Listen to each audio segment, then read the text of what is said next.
Okay, thanks everyone for being here. I'm Corinna, as you all know, and this is my thesis defense. It's Equal Access, Knowledge, and Empowerment, Promoting Inclusion in Sex Education and Reproductive Health Programs for Humboldt County's Migrant Population. So just to get into a little bit about the research. So this research consisted of 2 studies with 2 IRBs. One of them was to work with adult women who came from Latin American countries. The other study was for looking at sex education and kind of just ethnographically looking at Fortuna Middle School, the 7th grade class. And the quantitative study, so the looking at the adult migrant women, this is all ethnography, so participant observation and qualitative semi-structured interviews, or unstructured. And then the one with the middle school youth, that was quantitative and then also ethnographic because of participant observation. And I collected all of this research between January of 2016 and June of 2017. Most of it was conducted in between the January and June months, so very little was conducted outside of that. And a lot changed politically, socially during that time as well. And the location, so all my participants are Humboldt County residents, my adult participants, and they ranged, their area of residence ranged from McKinleyville to Rio Del, I think mostly concentrated in like Eureka, Fortuna, Eel River Valley. So a little bit more about my research design and methods. So as I said, a lot of this was ethnography, participant observation, and unstructured interviews. So I'll talk a little bit more about that, but basically I didn't want to go in with a specific list of questions because I really wanted to see the narratives, how they were with the participants. So they kind of led the conversation in their direction a lot of the times. So I just had one opening question. And I say that I have elements of autoethnography, although Mary told me it is not an autoethnography because I have my own experience in it somewhat to talk about the context for me as a researcher and how my life experience and kind of like, I wouldn't say beliefs, but how my life experience is like kind of informed a lot of my research. Yeah, okay. I just thought I wasn't supposed to use I statements ever, but okay.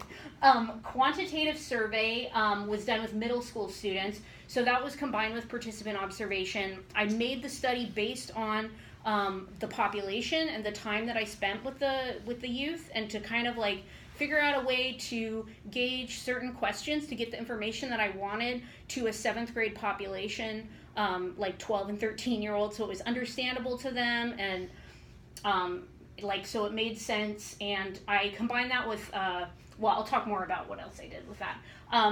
So with the qualitative data, I used open coding. So going through and like looking at common themes pretty early on. There was also a little bit of augmentation of there were a lot of augmentations of the IRBs, like as I went along, and I would see different themes emerging and then be like, wow, I really want to get data from this area, but I have to go back and look at my IRB and like change it to like get info on this area. So a lot of open coding and grounded theory. So basically like, I come in with my own assumptions about what I'm going to find in the research, but I can't use those to inform my research. I have to use it from the ground up and really look at what I'm finding and use that to inform the research.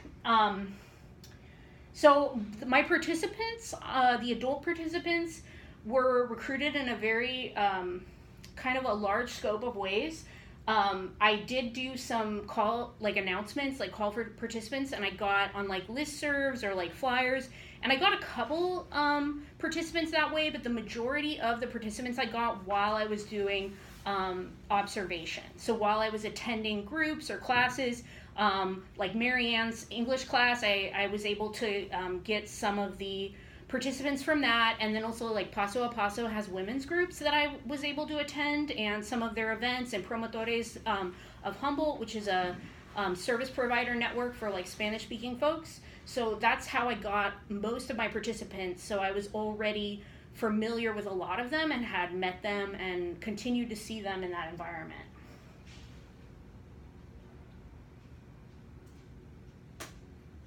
So the research question that was like leading for my adult participants: what have been your experiences or perceptions of access to sexual reproductive health services in Humboldt County? And then from there, the conversation was really led by the participant. Sometimes this was a challenge because some people went into the interview like expecting me to just keep asking questions. So it was really hard for them to just kind of tell their story. And I also had to make a change from your personal experiences to your perceptions, because a lot of people wanted to talk about secondhand stuff and not really about their own experiences. So I want to give a little bit of background that I'm sure all of you know a lot of this, but I wanted to look at these two issues, like the intersection of immigration and sexual reproductive health, because these are really contentious and like, you know, like there's a lot of attention on them and there's a lot of like political intensity, I guess I would say. So just in the time that I did this research, there was a shift between the Obama and the Trump administration. And under Obama, you know, Obama created DACA, but there also was a record number of deportations during his presidency. And under Trump, obviously, like one of his main platforms was racism that he ran his platform under. So the elimination of DACA, like deporting people is like his big thing, and like, you know, the Muslim ban, the wall. So that definitely kind of changed a little bit of the vibe between the qualitative interviews. I think I did 6 before Trump was elected and 9 after he was elected, and it definitely came up, although I think that a lot of those themes are really common and they're going to be consistent, like regardless of who's in office.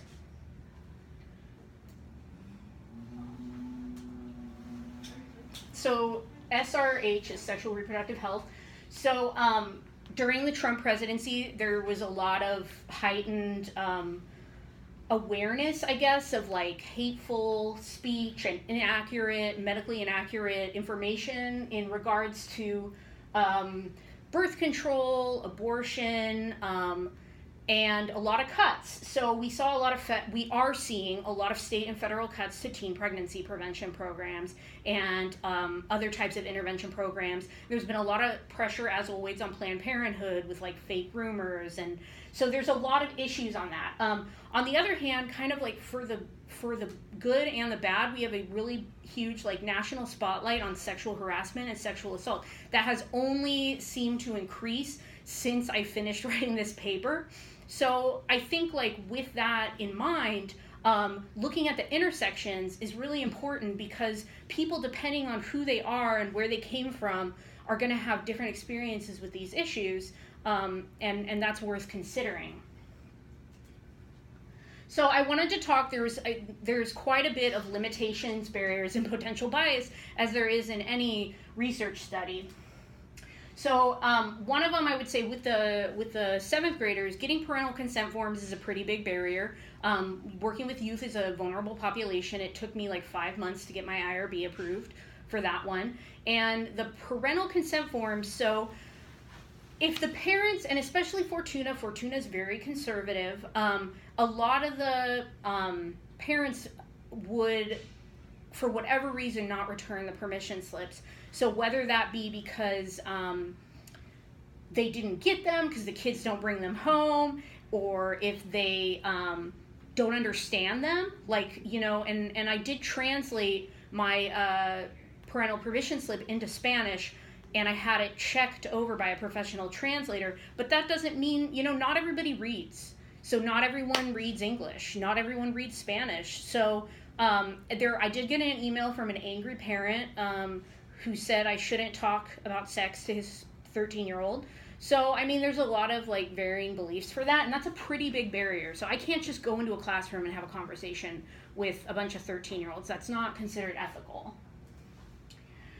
Community rapport building takes time, and I've had like a year and a half of research time. So I was able to talk with a lot of people, go to a lot of places, get to know a lot of people, and also like I had a job at Open Door Clinic, and I was working with the Breast and GYN Health Project and with the Latino Health Assessment. So that definitely opened up a lot of perspective building like experiences and abilities to like hear the narratives of people and their concerns. But at the same time, like we're talking about a population that has a lot of many of them have a lot of trauma. There's a lot of discrimination. So it's not like, especially with my subject matter, that it's not going to be like I can walk in and like talk about sexual reproductive health and then leave. So this takes, it takes time, and that's going to be a barrier. Language barriers, definitely. I'm fluent in Spanish. I'm not perfect in Spanish. A lot of my participants are Spanish speaking. So I translated all my own interviews. I had a little bit of help from a couple people. And there were definitely one time where a friend of mine who was looking it over with me was like, you totally wrote that wrong. So that definitely comes up. And then also like, maybe we're lost in translation because of different like idioms, like different like ways of saying things. So I think like language barriers are always important to consider whenever like two people who don't, even if like both people are bilingual or like both people speak the same language, you're not necessarily gonna convey the same message. Participant follow-up and availability. So a lot of my participants, it was like a lot of texting, like, do you have time today? Or like, where do you want to meet? And then like, both people are busy.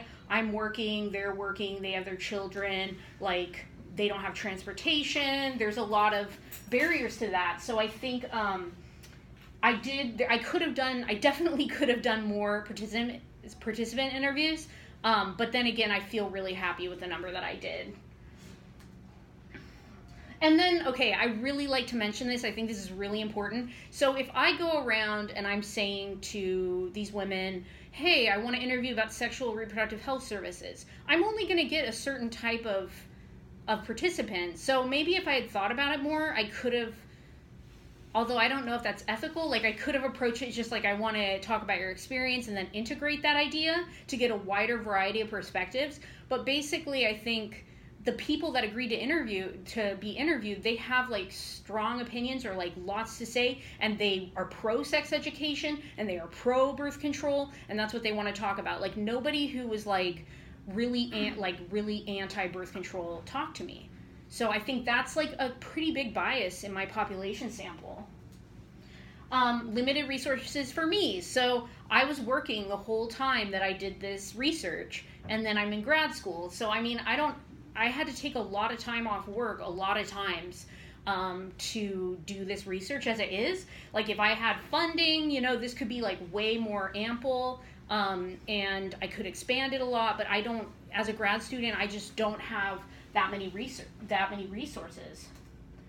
And then I feel like I should say, like, I'm a pro-choice feminist advocate for immigrants, and I'm trying not to bring that into my research. But I mean, that's just like the reality of who I am, and like, that's gonna be my standpoint. I'm not writing a paper to be like, no, they shouldn't be here and they shouldn't have birth control. So I think that's a really big bias as well. So I'm gonna talk about my research findings divided into two parts based on the two different studies. So why did I choose Fortuna? Fortuna has like a bigger influx of Latin American migrant people coming in. It also has like a really, like the whole Eel River Valley has like a kind of history of being like pretty conservative, pretty racist. And for that, I really wanted to focus on that. It's not that I don't think all of Humboldt County is like that. I just think it's very pronounced and people are very aware of it in Fortuna. And then the other reason I chose middle school, because I had originally wanted to do high school students, and Mary and a few other people encouraged me to do middle school because they're at a more developmental age where maybe they are still attached to the messages they're hearing and like their parents, what their parents are telling them, as opposed to teenagers who might already be having sex, who already have their own opinions, who kind of like might be a little bit more resistant. So I observed 4 sex education classes on STIs, healthy relationships, and bullying, at Fortuna Middle School. And then I also observed the TRIO Upward Bound class. So 42 students in total took the survey, but I could only use 18 of them because those were the ones that had the parental permission slips. I do think it was like a pretty consistent, when I did look at all the others, and I think it's pretty consistent statistically. But, yeah, I mean, that definitely is a huge limitation. And I had a ton of support from the principal, from the teacher. I mean, they really tried to get the parental permission slips back. So it wasn't that was the reason. It's just, I guess it's just hard. So a little bit of background. So more than half, 56% of Fortuna Middle School 7th graders are Hispanic Latino. And that's one of the reasons that is the highest population of Latino youth in any Humboldt County middle school. And then I think it's really, really important to note that 35% are classified as English language learners. And I noticed there is only one student that speaks in language at home that isn't Spanish. So it's pretty like easy to say that that's going to be primarily Spanish speakers. And I got 18 surveys back. I got lucky because it was equally Spanish and English or I call them Spanish speaking and English only because many of the Spanish speaking youth, their parents also speak English. So here are the most interesting findings. So English only students were twice as likely to indicate that they learned about sex relationships from a parent guardian. I think it was 6-3. Youth from Spanish-speaking families are more likely to accept LGBT friend who came out to them, although it was brought up to me that the question could have been confusing, but I'm not going to throw that out because I think that it's important to think about those types of things. Spanish-speaking students were more than twice as likely to learn about sex relationships from television or classmates. In fact, I don't think any of the English-only students said they learned about sex relationships from television. Spanish-speaking students are 3 times more likely to see jealousy in a relationship as a sign of love. That was the only one on the survey that was statistically significant. So I think that's an interesting thing to explore throughout the rest of the research. And youth from English-only families were more likely to engage in sexting.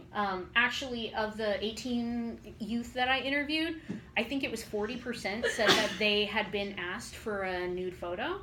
So it would be interesting to follow up and find out if that's who's asking, because only one kid copped up to asking for a nude photo. So is it that one kid doing it? I don't know. Is it someone older? I mean. And then going into the qualitative study on Latino migrants and sexual reproductive health access. So I decided to start with intergenerational communication because I know that it was a concern of my advisors that I wasn't going to be able to tie these 2 topics together. But the interesting thing is, if you remember from the previous slide, English-only students were twice as likely to talk to their parents about sex and relationships. And then it came up a lot with the adult participants where they said they didn't know how to talk to their kids about sex, or they thought that their parents didn't talk to them about sex and that's a problem, and that's why they needed better sex education. And then the way that I'm going to do this is I have kind of the general stats of how many people mentioned it, and then some quotes that I thought were important. So I want to talk to my kids about sex, but I don't know how. My parents didn't talk to me. And that was during a discussion group with Paso a Paso when we were talking about how sexting is becoming really common, and a lot of the women just, they don't have experience with their parents talking to them. When I was young, my parents would say, how can I let my children sit through a class about sexuality? But they didn't want to talk to us about it. They can't talk about infections or anything else. Since they didn't have the words to explain these things to us, they should have allowed someone else to. And that was a participant who really thought that we should just do away with parental permission slips, which is obviously a structural issue.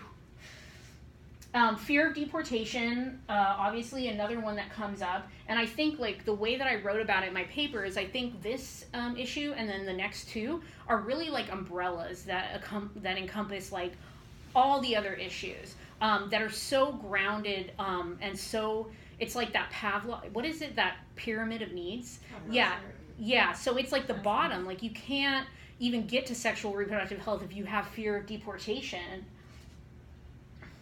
Many women have approached me with a fear that if they have a sexually transmitted disease, they would be rejected from entering the country. So a couple of my participants actually, they migrated and now they work with other immigrants and women. And they definitely were talking about how that was a fear that came up. Like, what if I have an STD, like, or an STI? Like, I don't know if I can come into the U.S. And there was somebody that mentioned about HIV too, like, and I did look it up, and it's in 2010 they stopped testing all migrants for HIV. So they can actually still cross, and they don't have to take an HIV test, but you know, those things are a lot of times stigma and fear based. Beliefs that government provided services are connected with Homeland Security. Mm-hmm. One participant told me something really interesting. She said that when she was in Mexico, there was a lot of corruption, a lot of drug cartels, and some people have that trauma from dealing with that in their community, and they come here and they're like, oh, well, the government there was working with the cartels, so the government here must be, you know, working with Homeland, you know, they're all interconnected. So that kind of lack of education and trust is a huge barrier to, like, you know, CalFresh is a really great resource that many immigrant people can qualify for, and they don't get it because they don't want their name on a list. And then so definitely, like, this happened, this one specifically, I got after Trump became president and Centro del Pueblo formed, and they were talking about myths, and there's just like a lot of fear that like ICE is in the bus stations, that they're going to go and take kids from school, that there's going to be like military style deportations, and that Central Americans, if they get deported, they will just put them on the other side of the border of Mexico. So while those things aren't like 100% untrue, I mean, those things could happen and they have happened. It's like such a fear that people would not want to leave their house, and it's just, they become very isolated. Misogyny and gender-based violence, another one that is very all-encompassing. So 11 out of 15 people mention this, and I kind of like lumped together anything they talk, like anytime they talked about gender-based violence or interpersonal violence, but then also like institutional sexism or general mistreatment or anything like that. So one participant, the male has this mentality over women that he's allowed to subordinate and hurt us. They think we aren't worth anything, but they are wrong. We are very strong, maybe not physically, but we have a desire to fight for ourselves. We take care of the children in the house. We work. So this was a really amazing woman. Like, she had a lot of really passionate things to say. And then a lack of understanding about STIs. A couple participants mentioned that a lot of women, they might, you know, they thought they had an infection, but they thought it was because their husband was, you know, was like forcing sex on them, and they didn't think they had an STD. And if they did, they don't want to say anything because they don't want to experience violence from their male partner who's like, why do you have an STD? You must be cheating on me. When in reality, it's very, very likely that he's cheating on her and doesn't want to own up to that. Cultural attitudes towards procreation and birth control. So yeah, definitely, like a couple people mentioned how a lot of times you bring over like, oh, I can I don't remember the specific examples, I think they're in the paper, but women who think like, oh, I can just drink this tea, and they don't know that abortion is legal here, and they don't know about birth control. So they just are using these like really traditional methods that their aunts are like getting from Mexico and bringing up here instead of going to Planned Parenthood, because they don't know about it. And well, I'll talk more about the good factors about this community. But sexual assault during migration. So a lot, I think it's like 70%. There's some statistics that say 70% of women, when they're crossing the border, have faced some type of sexual assault or harassment. And this is traumatizing, and this is going to affect every part of your life. So there was also someone that brought up something about labor trafficking, and how there might be a lot of people that bring these buses up from Southern California, and they bring them here to like Smith River, and they drop them off to work, and they don't pay them, and then they drive them back. So there's labor trafficking, definitely, and there's sex trafficking, and like these things are obviously like they're not only rooted in misogyny. This is rooted in like economic exploitation, racism. And then I'll talk more about this, but a support system for violence, like there were 2 participants that said, you know, one of them had experienced really traumatic interpersonal violence in Mexico, and then somebody else said, and they both said, well, here I wouldn't let that happen to me because I can say something. I can call the cops. I can say something. So I think there is a perception that you have more rights here. For at least 2 of those women brought that up specifically. And then language and cultural barriers, which, I mean, this is like so broad, so I'll just go into it. 12 out of 15 adult participants mentioned some aspect of it, and I mean, it's so up for interpretation. Having a kid is something to make you get up every day instead of just being alone. In Honduras, it is not looked down upon for a girl to have a child. In the US, it is. Here it's more about education and finishing college, and having a kid gets in the way. So this participant never wanted to have kids, and that was really weird when she was growing up. Like, that's not something that women did, and she ended up marrying an American and coming here. But that she thinks she attributed that to a lot of the barriers that women here have, is that it's still like their culture to have a lot of babies. Another big one that I actually have firsthand experience with, also working in the clinic, is that there's a lot of times not translators available. So kids come in with their parents, and there's been issues with like the kids don't want to tell the parents that they're sick. So they're going to be like, oh yeah, you're fine, you're great. And then the parent isn't getting the right information. And a couple of participants brought that up specifically, that they had to bring their children in, or their or their like aunt or their mom or whatever. And I've seen that firsthand as well. Improper translation. One woman told me, like, when she was going to have her baby in the hospital and she was in a lot of pain, for her to get an epidural, they were like, you need to sign this, sign it, and she couldn't understand it.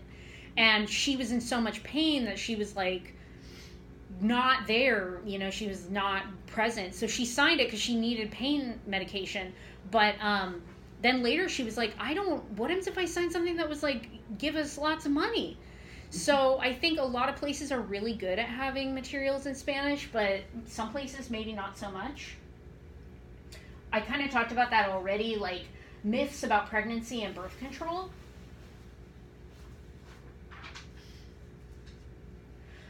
So I want to talk about like recommendations that I personally would have after doing this research, how to move forward towards equity and access. So it's really important to create spaces of inclusion inside of mainstream white institutions. And that can be for any population that isn't like mainstreamed in this society. And then utilizing gender and population-based peer education groups. So that's already happening. Like Paso a Paso is a really good example of that. They go out in the community and they do groups with families, and actually a lot of participants, and of course this is another bias because I got so many participants that were with them, said, you know, oh, they took me to Planned Parenthood they talked to me about birth control. And now Paso a Paso is actually doing a group for adult women on how to talk to their children about sex and relationships, which is really, really cool. So that's an example. And then gender-based also. One woman told me, like, she didn't know how to talk to her son about sex, so she had her husband do it, and she was like, that is not very common in my culture, is what she said, but she was really happy about that, because she was just like, if I talk to him, and, you know, he's a guy, like, he wants to talk to his dad.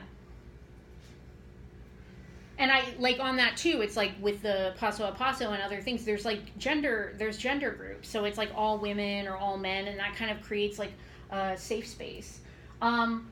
So I think like white folks, such as myself, and really anyone like that's, you know, that has the means could, and it's not just like learning to speak Spanish and developing cultural understandings. We need to foster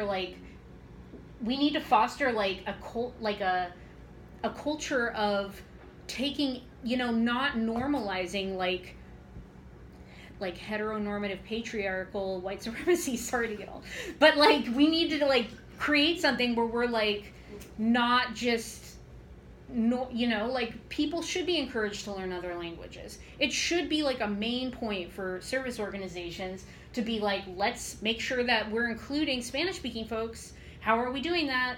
And I mean, that's, you know, obviously a structural issue of funding, but that would be good. And then I'm going to talk about structural competency, but I think all healthcare providers should be trained in structural competency. That is really important to me.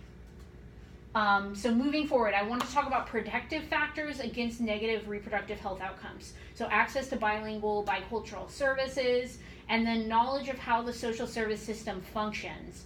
So that is a huge barrier. Like if you think that the government, like if you think Medi-Cal is connected with Homeland Security, you're not going to go if you're an undocumented person. So having these organizations that can educate people and take them there and support them is really, really important and needs to be in every community.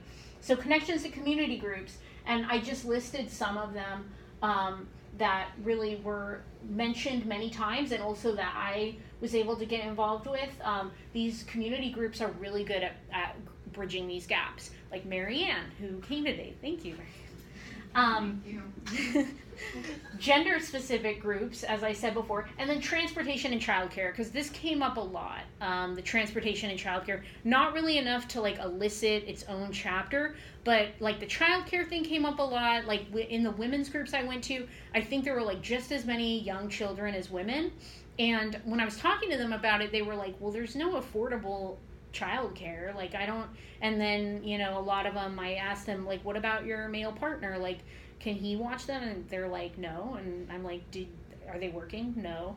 So, I mean, that could be lumped in maybe to like machismo, maybe.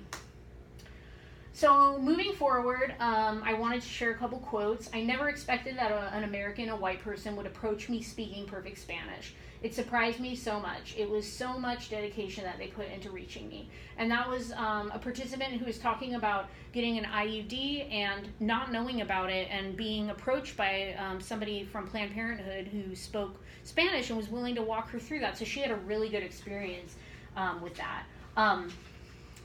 And then a healthcare provider who's a migrant herself, this is one of the reasons that myself and other female health educators are fighting for these programs, so we can educate women about their rights.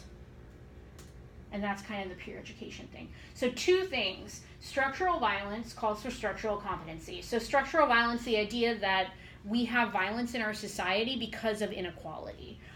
Structural competency is different from cultural competency, because a lot of times like people are like, oh, I know this fact about this population, and I'm just going to assume that everyone from this population does that thing, and then I'm culturally competent. Whereas structural competency is more looking at, okay, what are the environmental and structural factors that contribute to this disparity? So, you know, like if you're a clinic in a low-income community that's a food desert, and then you're like, why does everyone have diabetes? They're so lazy. Why don't you look at why there's a convenience store with no vegetables?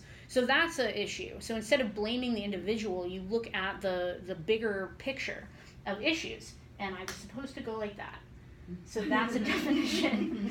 And then I think sexual and reproductive health services call for an intersectional feminist approach, which is happening, I think, like, definitely. But obviously, like, a lot of people are like, well, Planned Parenthood was, like, developed on, like, racist principles or whatever. And yeah, I mean, that's true. But, like, how do we need to address sexual and reproductive health now? Because this is a big deal. So just kind of like understanding that people have different practices sexually in their relationships.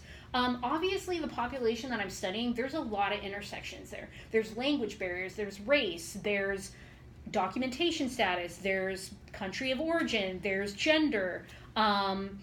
So that needs to be really accounted for when delivering sex education and sexual reproductive health, and not just kind of like a really like American heteronormative, like, white kind of framework for everybody, which is, I mean, it is changing. I mean, Planned Parenthood is really good, it seems like, from like hearing that they have great translation services. They now on their thing ask for gender identity, so they're really working on it, but maybe it needs to go a little farther.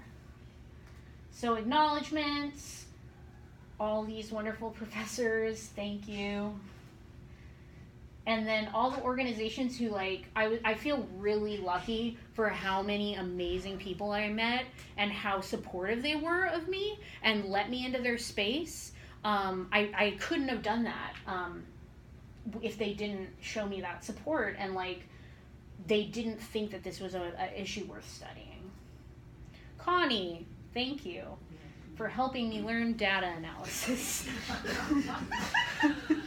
And the amazing women who trusted me with their stories, and the youth who completed the surveys. Would have nothing without them. And I really hope to use all this data to, you know, I've been talking with a lot of these organizations about trying to help them I want to use this data, like, to help programs and stuff. Like, I don't want to just be like, and I'm done with grad school. So, the end.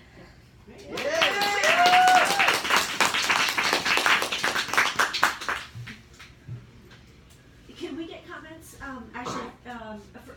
from Connie and Rebecca first, and some of the rest of you? I've got some comments too, but I'll hold off.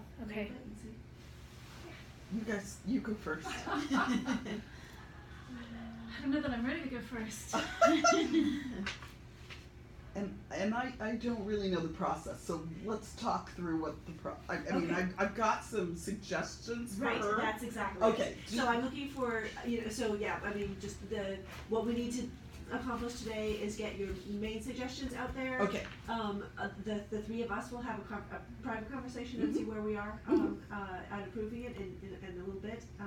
But we basically, the idea for right here is just to get the main suggestions out, comments and suggestions, and of course, a comment or two on what really works. Yeah. Yeah. Because we'll find those. Well, first of all, take a big deep breath. 'Cause, girlfriend, this is a long road for you. Yeah. I mean, I'm almost teary thinking about it. Yeah. So take a deep breath and enjoy it, right? It's a long way to get here, and this has been incredibly passionate for you. Yeah. So, and I just want to start by acknowledging that and all the hard work you've done. Now, as I turn and ask you some data questions. Okay. Okay? So, the first one is, because you talked about structural competency, I want to ask you about your title. Okay. You said migrants, but in your thesis, you did not prove that your data was about migrants. Okay. And so I thought that was going to come. Yeah. So my challenge to you is, you might want to consider changing your title to English speaking versus non-English speaking Latino population, because you did not really address the migrant issue. Yeah. Okay. What about like adding? Because I thought about adding why I chose the word migrant, and I think it's because, well, all of my participants ended up being immigrants, but I wanted to keep it open to people that maybe weren't settled completely and were still kind of because migrant is it's a more umbrella term than immigrant is, because I did do some research about it, and a migrant can be like, it can be an immigrant, it can be like a person who's moving from place to place. So I wanted to use that word because it's a little bit more of an umbrella. Okay, so in the Fortuna middle school study, though, did you specifically ask a question about? So that was the part of the study where I was like, you know, we do have historic multi-generational Spanish, and so when I saw the English only, I went, are you jumping to the structural, competency conversation of assuming that this is a migrant population? Yeah. So I just would challenge you to go back and take a closer look on that, and maybe think about putting a section of why you chose that word, because it is a critical word in these discussions. Okay. Okay? So just think about that. Okay. The other thing is, I thought some of your description of the community was a little strong in your whiteness, and I'll give you this without going through it, but it's not that page. It's, there were times when you just declared the community white, and I wanted to challenge you on that. So, especially because I respect the fact that we do have 11 tribes in our community. So I just thought that's a good, okay. Yeah. And the other thing is, when you say Hispanic, were you considering Portuguese people not Hispanic? Did I say Hispanic? Yeah, there's a couple of times where you mentioned Hispanic. You switched between Latino and Hispanic. I'll change that, because I did have one person from a Portuguese-speaking country. Okay. Yeah. Yeah. Okay. And then in your abstract, and you really did a good job in the presentation bringing out your thoughts here, but you merged them into one sentence, and I think that I would encourage you to separate them, because you're really talking about two thoughts.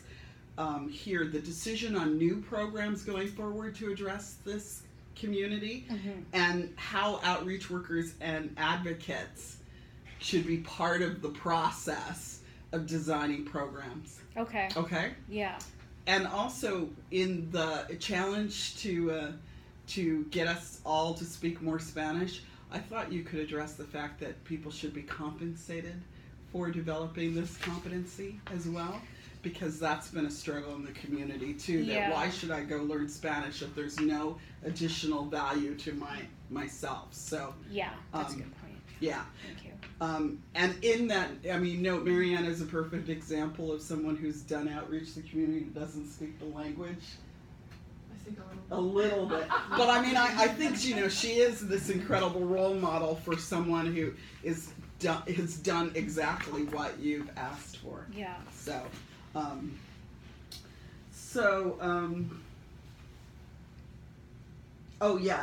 Here it was actually in your personal statement where you said, where you talked about the injustices and barriers facing youth families that their white counterparts would never know, and I do want to emphasize the fact that there is white poverty here, and white people do have. So that was where it struck me that, whoa, you're making too much of a dichotomy between the two communities without having any proof. Yeah, it's not intersectional. You're right. It is not. Okay.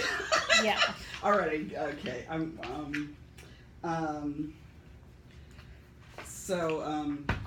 Am I okay? Is this exactly what you wanted me to do? Okay. When you talk about the logging community, it's almost been 20 years since the transformation. At one point you mentioned it, but I think that I would say something more of like about the that we've transitioned from a extraction community to think about that. I also, in your description, like you've changed descriptions of your area. Like here, you said from McKinleyville down, and then you said Eel River, and I think you could just say, for the purposes of the first research project, you did Fortuna. And then that would allow you to use census data from Fortuna. And it's set, because I couldn't, when I was looking at it, I couldn't find the numbers that you had used for that. So I think I would just go with that Fortuna for that part, and then say that the other part of the study, women vary throughout the county. Okay, that so makes you sense, don't, so you don't have to get into the whole what is the because you didn't really describe what the definition of Yield Rover was. Yeah. So I would take that out and just stick with Fortuna for there. Okay. And then you've got, and then I just of course wanted to challenge you on your bias around the cannabis and marijuana industry, and you called it infamous. Oh, okay. You're so right. That Maybe stood it's out as a really judgmental moment from you. Okay. Also, you mentioned two cultures that were oppressed, but there were others. So you might want to just say, for example, or something like that. Am I going to get a copy of this? You're going to, because I'm not going to remember all I'm going to hand all of this to you.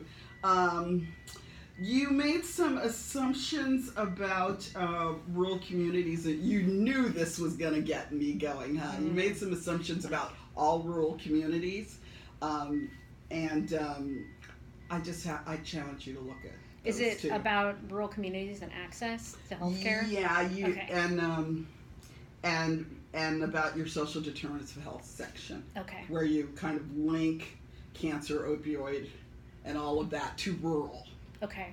Okay, that is true in our rural region, but not necessarily true throughout the state. Okay. Okay, so then you don't have to worry about the better definition of the Eel River Valley, because you're. Thank you for coming, baby. Sorry. No, I think that's. You just mentioned that Latinos have a higher risk of dying of diabetes.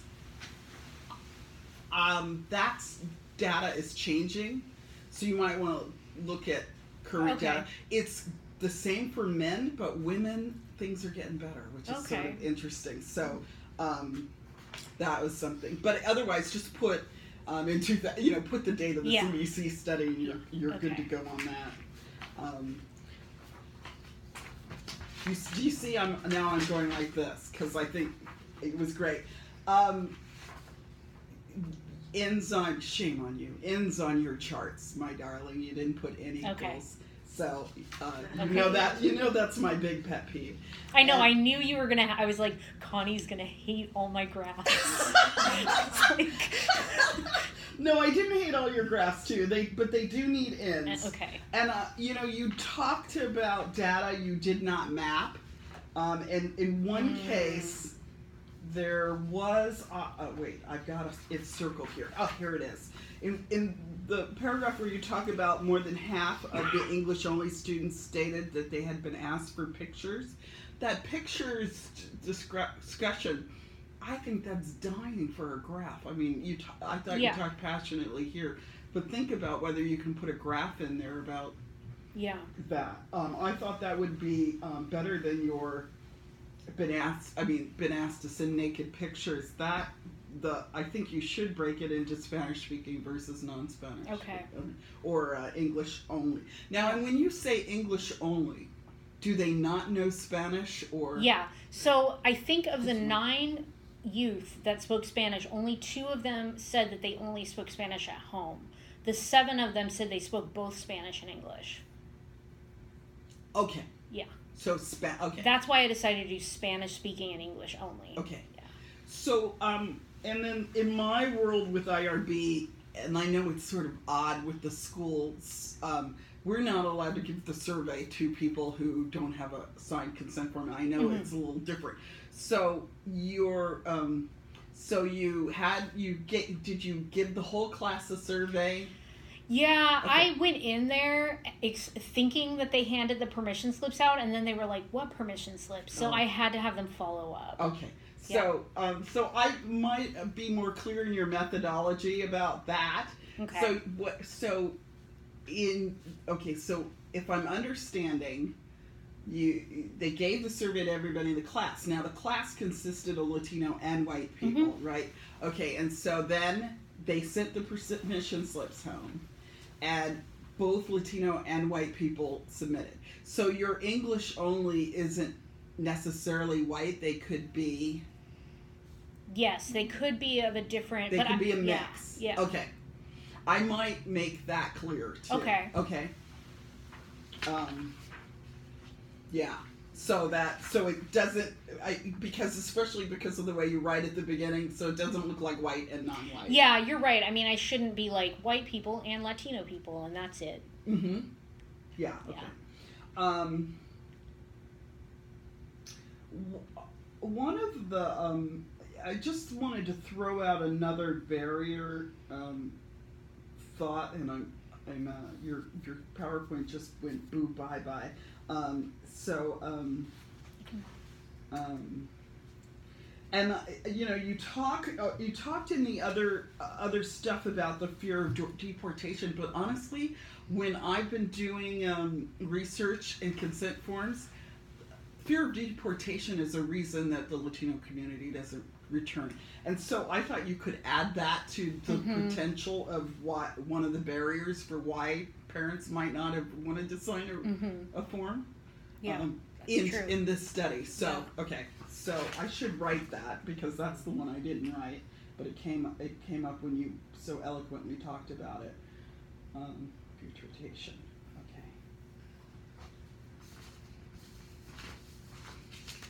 And I think that was it, my dear. I mean, oh wait. Oh yeah, no, I already said extra compensation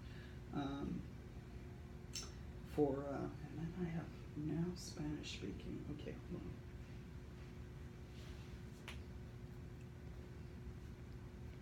on. Non-Spanish speaking. Oh, yeah, no, I already said that. So like I said, give yourself a hand, my dear. That's not a lot to fix from a Connie paper, as you well know. I was kind of scared, Connie. I'll admit it. No, that's a couple hours work. That's not. Yeah. You got nothing. Yeah. So, and as I always say, when they get good like this, it's easy to just direct the feedback. So congratulations. Thank you. Mm-hmm. Appreciate it. That's it for me. Thank you. Mm-hmm. Great, so I'm not going to go into that kind of detail. I'll send you the file with track changes. Just a couple of things I was hoping that you might clarify maybe orally and then would find their way into your paper. So in your research questions, you stated that you were doing this kind of survey of what education people were receiving, and then you're going to detail what works and what needs to be improved. Mm-hmm. And so can you talk a little bit more explicitly about kind of the components that you felt worked? Because I didn't really feel like I got a sense of exactly the kind of curriculum and how it maps, and then what are the components of work. I have a great understanding of what needs to be augmented or what isn't working, but not so much the other side, and that's in your research question, so I just want that to be addressed a little bit.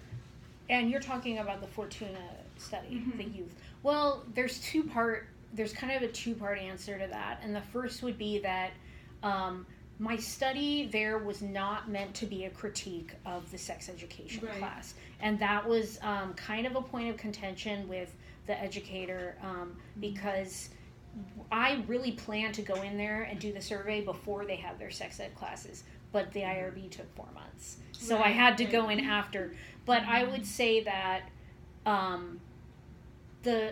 have great respect for the health educator that does that. She was not allowed to be named, and she was not allowed to say Planned Parenthood, or I'm not allowed to say Planned Parenthood in the essay, or in my paper. So I think what worked, obviously, is we had only 2 kids out of 18 that said that they would not be friends with someone for coming out.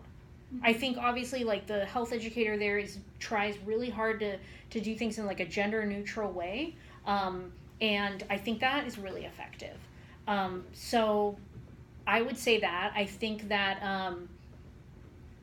she creates like a really, really comfortable environment. I think the things that are missing maybe is obviously when you look at 7 out of 9 of the Spanish-speaking kids say that they think that if somebody wants to control them and gets mad when they hang out with other people, which was how the question was worded, that that's a healthy relationship. I think that's kind of alarming.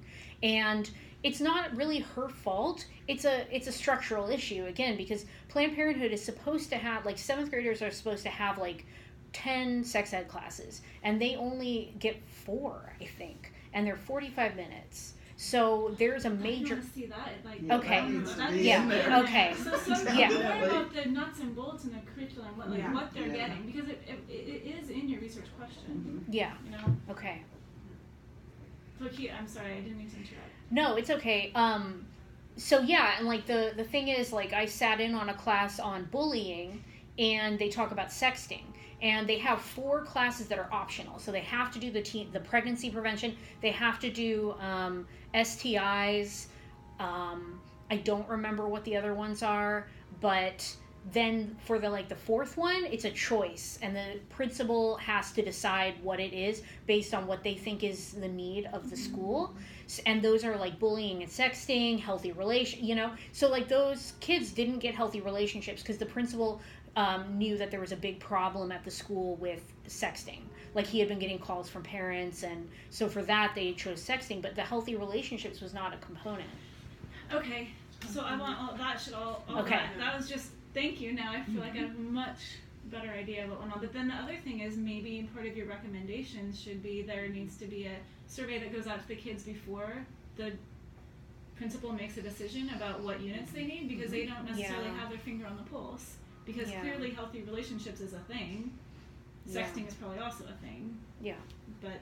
Mm-hmm. Okay, I don't think I have anything more to say. Okay. I'll stop staring at you.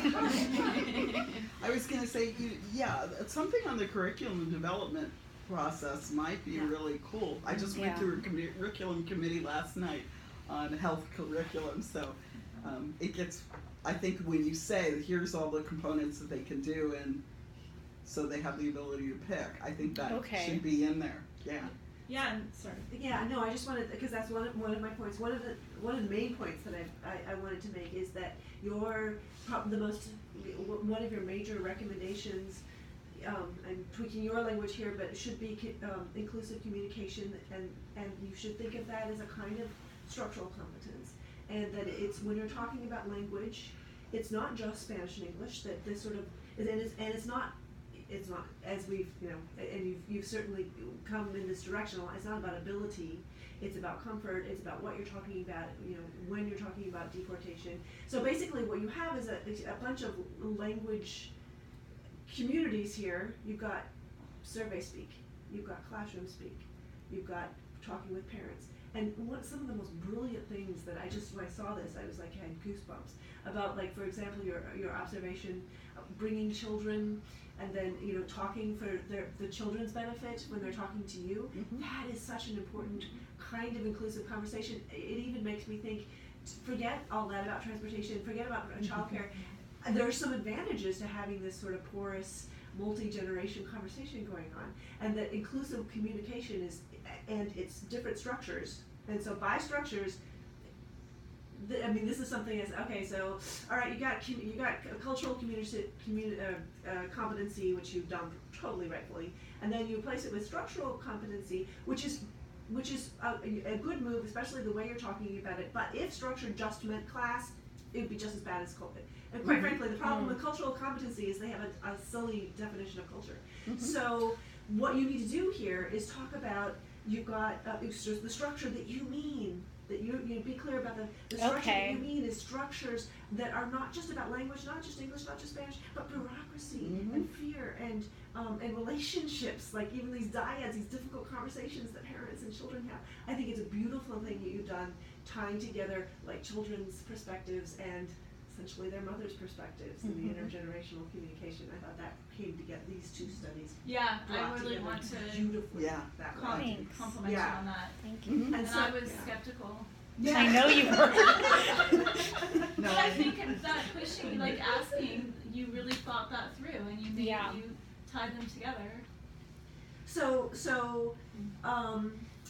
it's basically inclusive communication is like I think sort of encompasses your recommendation. So that needs to be a little bit more clear, like up front, like in your abstract even, and that last that I made you tack on them.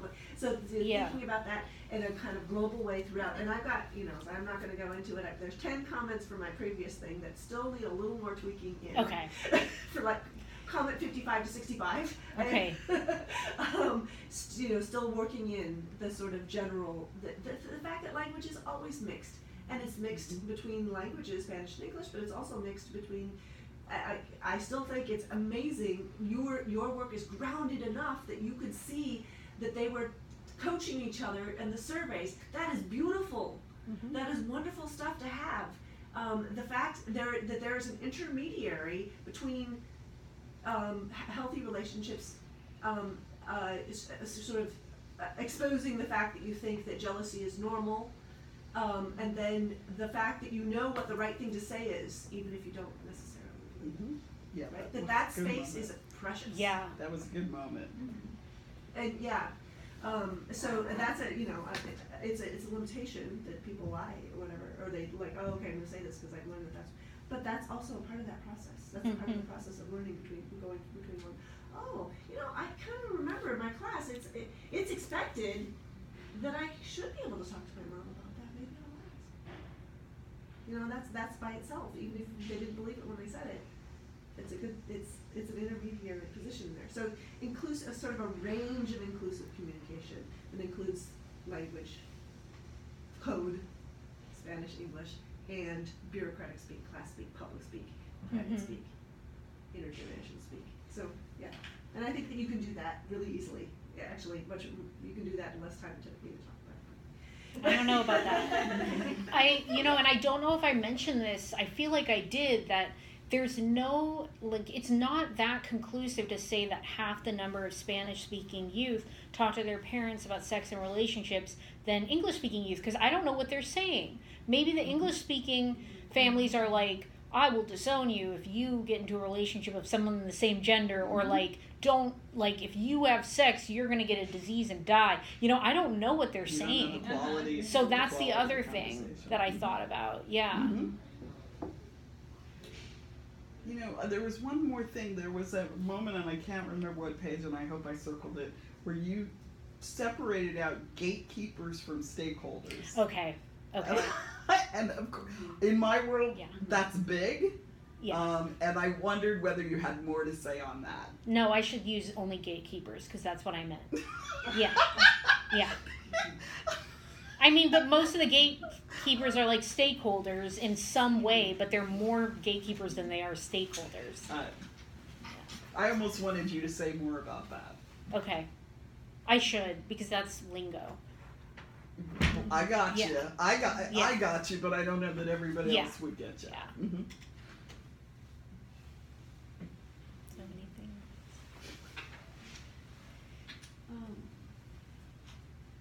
So just on the auto, because especially because you are not Latina and it's not your health that you're asking about.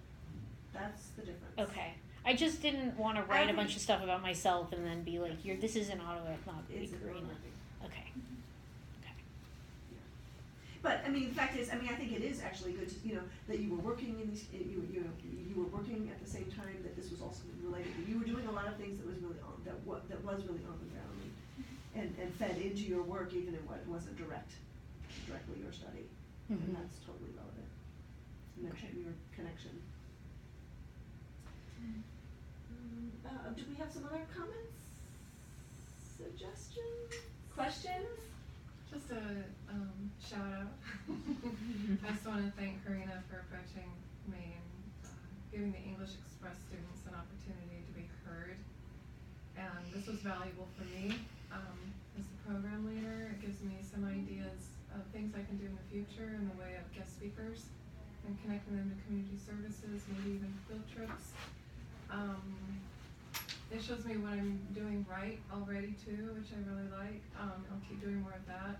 I would love for my students that you interviewed to meet with you and hear would too. Yeah. You know, the same thing in Spanish, because these students that come are leaders within the Spanish-speaking community here, and some have been with me for 3 years now.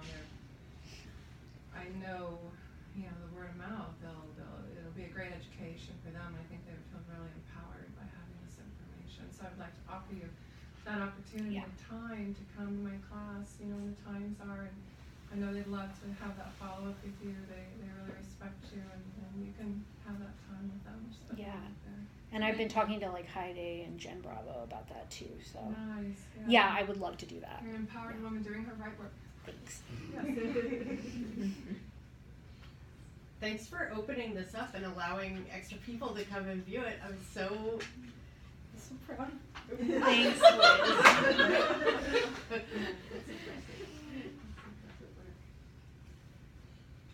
I'm at the same spot as Liz, you know, I came here for selfish reasons to see how this all works, but also just to come full circle with, you know, us all starting in the same cohort together, and just seeing your struggles and your successes along the way, and like this is a proud moment for you, like Connie said, so I'm glad to be here to support you.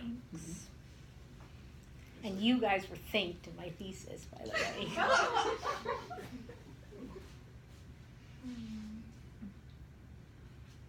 Excellent. Okay, should we leave you? Well, actually, I you stay. stay. Okay.